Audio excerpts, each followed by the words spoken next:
අනුර කුමාර දිසානායක කැබිනි වවකට මහපාරේදී පිහිටවන හැටි. මෙන්න සම්පූර්ණ විස්තරය.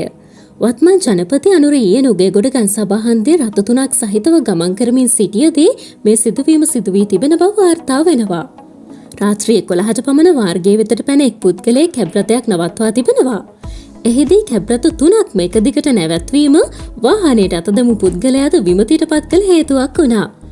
රාත්‍රී කාලයේ කලාතුරකින් වාහනයක් ගමන් ගන්නා මොහොතක එසේ රථ තුනක් නැවැත්වීමට හේතුව වුණේ බඩදරු මවක් සහිත පුද්ගලයෙක් අත දමා ඉදිරිපෙළ වාහනේ නැවැත්වූ නිසා.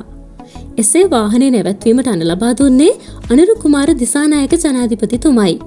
ඉන්පසු ගැබිනි මව අසාධ්‍ය තත්ත්වයේ සිටි බැවින් රෝහල් ගත කිරීමට හදිසි අවශ්‍යතාවයක් ඇති බව පැවසූ සැමියාගේ ඉල්ලීම ඉටු කිරීමට වහාම ක්‍රියාත්මක වූ ජනපති රථ තුනෙන් එක් රථයක් ජයවර්ධනපුර රෝහලට යැවීමට යහුසුලුව කටයුතු කර තිබුණා.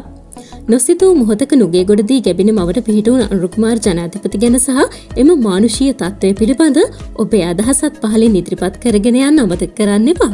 ගිහින් එන්නම්. ඔබට සුබ දවසක්.